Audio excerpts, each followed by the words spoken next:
ની વાત કરવામાં આવે તો પશ્ચિમ ગુજરાત વીજ કંપની લિમિટેડ સાથે સાયબર ફ્રોડની ઘટના બની હોવાનું સામે આવ્યું છે। રાજકોટ શહેર સાયબર ક્રાઇમ પોલીસ સ્ટેશન ખાતે બીએનએસની કલમ 368, 319B, 302, તેમજ આઈટી એક્ટની કલમ હેઠળ વોટ્સએપ નંબર ધારક વિરુદ્ધ તેમજ બેંક એકાઉન્ટ ધારક વિરુદ્ધ તેમજ તપાસમાં ખુલે તે તમામ વિરુદ્ધ પશ્ચિમ ગુજરાત વીજ કંપની લિમિટેડમાં જનરલ મેનેજર ફાઇનાન્સ તરીકે ફરજ બજાવનાર 54 વર્ષીય કિંતુકુમાર મલકાણ દ્વારા ફરિયાદ નોંધવામાં આવી છે।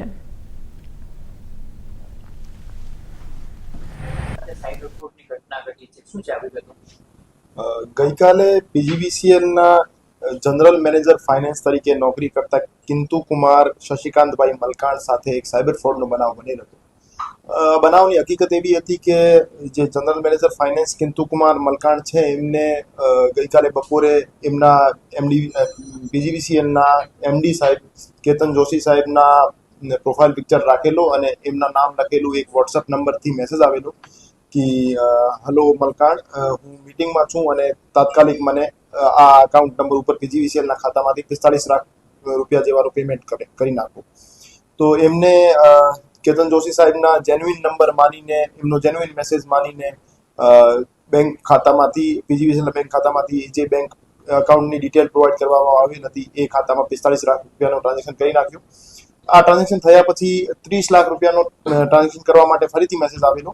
તો ફરીથી મેસેજ આવ્યા પછી એમને શંકા ગઈ તો એમને પોતાના એમડી સાહેબ સાથે કન્ફર્મ કર્યો તો એમને ખ્યાલ આવ્યો કે એમની સાથે સાયબર ફ્રોડનો બનાવ બનેલ છે।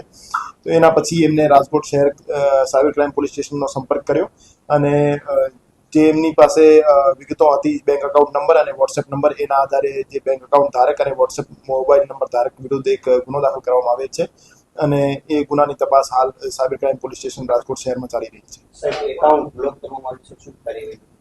જે એકાઉન્ટ્સમાં પૈસા ગયેલ છે એમાં ફ્રીઝ કરવામાં આવેલ છે અને એમનો ડેબિટ ફ્રીઝ કરી એને જે પણ અમાઉન્ટ અમારો ડિસ્પ્યુટેડ હતો એને બ્લોક કરવામાં આવેલ છે। અમુક અમાઉન્ટ જે છે એ એટીએમ અને ચેક મારફતે વિડ્રો થઈ ગયેલ છે। આ સિવાયનો તમામ અકાઉન્ટમાં જે તમામ અમાઉન્ટ છે એ હોલ્ડ કરવામાં આવેલ છે। શરૂઆતમાં એક અકાઉન્ટમાં પૈસા ગયા, પછી એક અકાઉન્ટથી મલ્ટિપલ લેયર્સમાં મલ્ટિપલ અકાઉન્ટ્સમાં પૈસા ટ્રાન્સફર થયેલા છે। તો એ બાબતે અમે તપાસમાં એમના ઉપર કાર્યવાહી જે અકાઉન્ટ છે એ સિલીગુડી વેસ્ટ બેંગોલનો અકાઉન્ટ છે અને ત્યાંથી જ વિડ્રો થયા છે। ના, હજુ સુધી એ એકાઉન્ટમાંથી કોઈ ફ્રોડ થયાનો સામે નથી આવ્યો, પણ આજે સવારે એક બીજા ડિપાર્ટમેન્ટમાં રાજકોટ શહેરના જ એક બીજા અધિકારીને એ રીતનો મેસેજ આવ્યો હતો, પણ એમને સમયસર ખબર પડી ગઈ કે એ ફ્રોડ છે તો એને સાયબર ક્રાઇમનો સંપર્ક કર્યો તો એમને જાણ કરવામાં આવી હતી કે એ રીતે ટ્રાન્ઝેક્શન નહીં કરવા।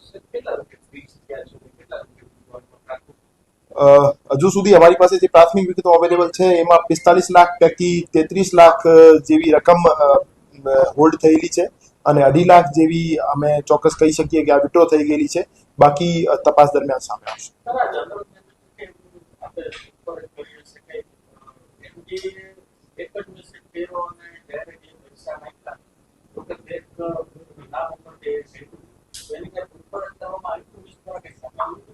ફરિયાદીશ્રીનો એમાં કોઈ નેગેટિવ રોલ નહીં જણાઈ આવતું। ફરિયાદીનો જેન્યુઇનલી એવું માનવું હતું કે સાહેબે મને પર્સનલ નંબરથી મેસેજ કરીને અર્જન્ટમાં કીધું છે એટલે એને ભરોસો કરી લીધો। પણ હું તમામને અવેર કરવા માંગુ છું કે એ રીતે આપ એક પણ અમાઉન્ટનો એક પણ નાનો ટુકડો પણ કોઈને ટ્રાન્સફર કરો તો એના પહેલા આપ એક વખત એટલીસ્ટ ટેલિફોનિક કન્ફર્મેશન લઈ લો। કોઈના મેસેજ આધારે અથવા કોઈ સોશિયલ મીડિયા સાઇટ અથવા વોટ્સએપના મેસેજ આધારે કોઈના અકાઉન્ટમાં આપ કોઈ પણ પ્રકારનો અમાઉન્ટ ટ્રાન્સફર ના કરો।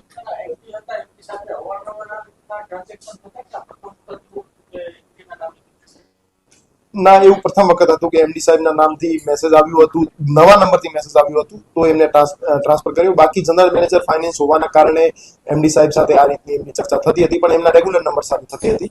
એ નવા નંબરથી પહેલી વખત ટ્રાન્સફર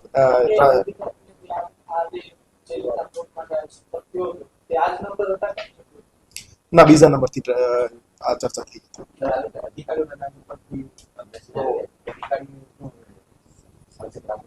અમે રાજકોટ શહેરના જે તમામ કચેરીઓ છે એમના જે અકાઉન્ટ બ્રાન્ચમાં કામ કરતા માણસોને અવેર પણ કર્યા છે કે એ રીતે આપના બોસના નામે આપને કોઈ પણ પ્રકારનો મેસેજ આવે કે પર્ટિક્યુલર અમાઉન્ટ આપ એક ખાતામાં ટ્રાન્સફર કરો તો આપ સીધા વાત માન્યા કરતા આપ એક વખત ટેલિફોનિક કન્ફર્મેશન લઈ લો, રૂબરૂ જઈને ચર્ચા કરી લો, પછી જ આપ કોઈ અમાઉન્ટ ટ્રાન્સફર કરો. એના કરતા આપ ફક્ત અને ફક્ત મેસેજના આધારે કોઈ પણ પ્રકારનો અમાઉન્ટ ટ્રાન્સફર ના કરો. સાયબર ફ્રોડની બહુ મોટી ઘટના સામે આવી છે, એમાં ફરિયાદ પણ નોંધાઈ છે. ખરેખર આખો બનાવ કઈ રીતે બન્યો હતો? ગઈકાલે બપોરના 1:30 વાગ્યાની આસપાસ અમારા જીએમ ફાઇનાન્સ કિંતુભાઈ મલકાન ઉપર એક અજાણ્યા નંબર ઉપરથી વોટ્સઅપ મેસેજ આવ્યો અને એમાં એમને મારી ઓળખાણ આપી કે આ કેપી જોશીનો નંબર છે, આ મારો પર્સનલ નંબર છે, તમે કોઈને શેર નહીં કરતા. અને ત્યાર પછી એમને એક એકાઉન્ટ ડિટેલ આપી કે જે સિલીગુડી બ્રાન્ચ ઇન્ડુસ બેંકની હતી. એમાં એમને 45 રૂપિયા ટ્રાન્સફર કરવાની એમને સૂચના આપી. ત્યારે શ્રી મલકાને આ બાબતની મારી જોડે ખરાઈ કરવાની જરૂર હતી, કારણ કે આ પીજીવીસીએલના વેન્ડર પણ નહોતા અને આ પ્રકારની ભૂતકાળમાં પણ અમે કોઈ સૂચના નથી આપી અને આ પ્રકારની સૂચના આપવામાં પણ ના આવે. આમ છતાં પણ તે લોકો વધારે પડતા વિશ્વાસના કારણે એમને આ પેમેન્ટ પ્રોસેસ કરી લીધું અને એમના ખાતામાં જમા કરાવી દીધા. ત્યાર પછી બપોરના 3:30ની આસપાસ ફરી એમને કોલ આવ્યો ને એમાં 30 લાખ રૂપિયાની ફરીથી એને ટ્રાન્સફર કરવાની વાત કરી. આવા સમયે તેઓ મારી પાસે ખરાઈ કરવા આવતા મેં એમને જાણ કરી કે આવી કોઈ પણ પ્રકારનો મોબાઈલ નંબર હું વાપરતો નથી, આ મારો મોબાઈલ નંબર નથી, આ પ્રકારનો મેસેજ મેં કરેલ નથી. એટલે ત્વરિત એમને ખ્યાલ આવતા મેં એમને સૂચના આપી કે તમે સાયબર સેલમાં જાઓ અને ઇમિડિયેટલી આ પેમેન્ટ સ્ટોપ કરાવો અને પાછી એમાઉન્ટ મેળવવાની કાર્યવાહી કરો.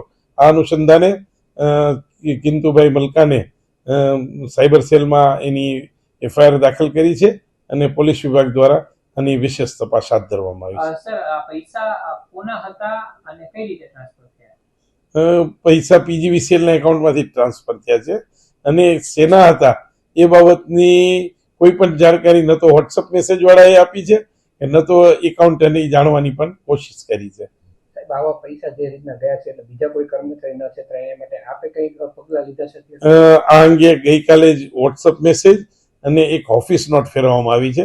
એમાં બહુ કડક સૂચના આપવામાં આવી છે કે કંપનીના એકાઉન્ટના નિયમોને આધીન જ કોઈ પ્રોસેસ કરવી, એમને વગર કોઈ પણ એકાઉન્ટની પેમેન્ટની કોઈ પ્રક્રિયા હાથ ના ધરવી અને આવા ફેક મેસેજ કે કોઈ ફ્રોડ પ્રકારની તમને સૂચના આપવામાં આવે તો કોઈ પણ સમયે સીધો મારો સંપર્ક કરવો. તે પ્રકારની દરેક ડિવિઝન, સબ ડિવિઝન અને સર્કલ ઓફિસ અને કોર્પોરેટ ઓફિસના સૂચના પાસ કરવામાં આવી છે.